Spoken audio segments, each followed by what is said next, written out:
For your background painting, you have two choices that you're going to make.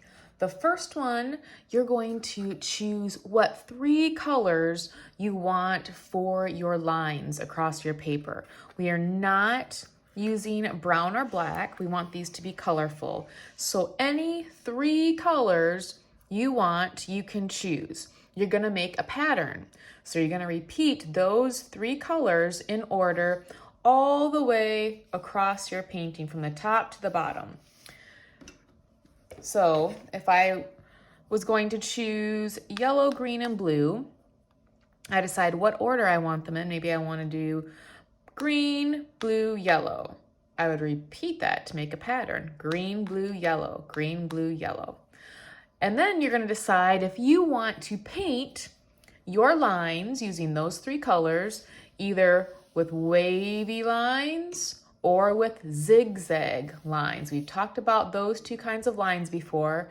We just don't want this to be a straight background. We want there to be a little more of a movement with your lines. So you choose, first choice is choosing 3 colors. Second choice is deciding between wavy lines and zigzag lines. Zigzag lines have the points, wavy lines have the curves. On mine, I think I'm going to do some wavy lines. So we know when we're using watercolor paint, we need water for the paint to work. So dip your brush in the water. And I think I am going to use those 3 colors. I'm going to use green, blue, and yellow. So I'm going to start with my green. Remember, you need to get a lot of water on your brush and you have to keep working that paintbrush. I'm not stabbing it in the middle at the tip. It's like you're painting into that color, and that's what gets a lot of that color onto your brush. So you have a nice bright color. You just keep working that. And then your paper is going to fit in front of you, the landscape direction, the short way. And you're gonna start like you're reading a book. From the top corner, go all the way across. And I'm gonna come back and fill the top part of that later. But right now, I'm gonna paint my wavy line. See how it got much lighter? I'm gonna come back, I'm gonna make that a little bit darker. So I'm gonna dip my brush into the water, get some more color.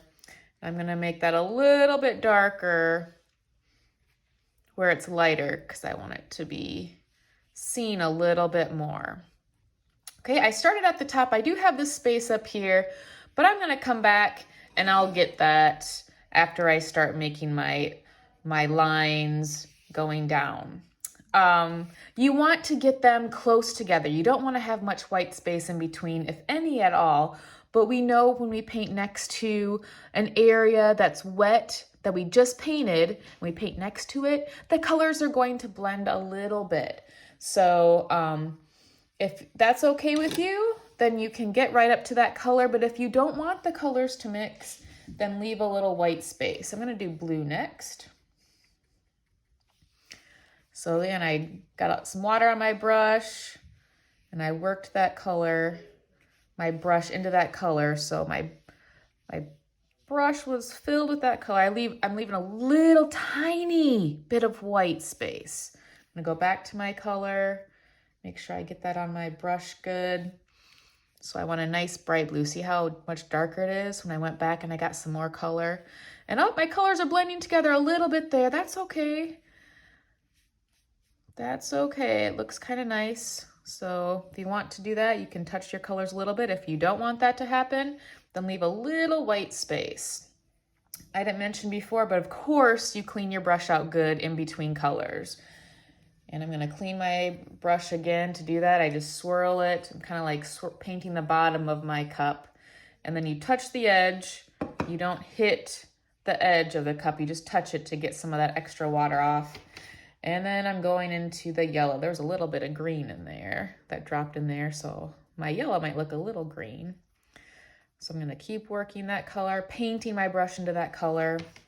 Yep, there's a little green in there. And it looks kind of green. That's why I have to be careful and not drip into other colors because it changes the color. All right. I'm gonna keep getting some color on my brush so it's nice and bright. I'm gonna get some more water. And my water's already green, so that might be making my yellow a little bit green too, because the water's already kind of green. But again, that's okay. That's all right. Now, we're making a pattern. You're using 3 colors, so we know my next color is going to be green. I'm gonna keep repeating it. But we also know that above the green would be yellow. So since I already have yellow on my brush, after you finish your 3rd color, you can pop back up there and get the top part. We didn't start way at the top because we wanted to start with that wavy line, and you can't really do that when you're at the edge of the paper. So then you can come back very easily and you can kind of fill in that space. And maybe there's enough space where you want to add another color on top if there's room, but I didn't really have enough room on mine, so I'm just gonna fill that space in with my yellow. Keep getting a little bit more water as I need it. All right, so my next color, to repeat it, is green. I'm gonna clean my brush. Dip it into the green, and you want a nice thick line. That's why we're using these brushes and not the brushes that come with your paint, because that would take a longer time to paint a big space like that, like this. So it's nice to use a bigger brush because we have nice big lines and it doesn't take as long.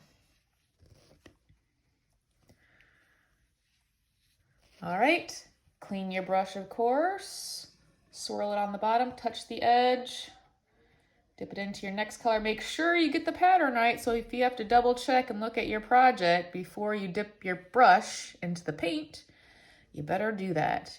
And every time you dip your brush back in, the paint, it gets kind of a little more darker because you've been using it for a while now, and there's more liquid in there, and it just keeps getting brighter as you use it. You don't have to work your brush into it as much the longer you're painting. Cleaned it, I go back to my yellow, which is a little dirty. And a way to clean that is after I'm done painting, or I could do it right now. I could grab a paper towel, or paper towel would be best, and kind of soak up that color, kind of take away some of the green that's sitting on top. But for right now, I'll just leave it like this. So you're gonna continue painting your lines, your wavy lines, or your zigzag lines with the 3 colors that you chose, repeated in a pattern, all the way across your paper, like you're reading from left to right, working your way down until you get to the bottom of your paper. Then you're done. So you don't want any white spaces showing, except maybe a little tiny, tiny space in between your colors.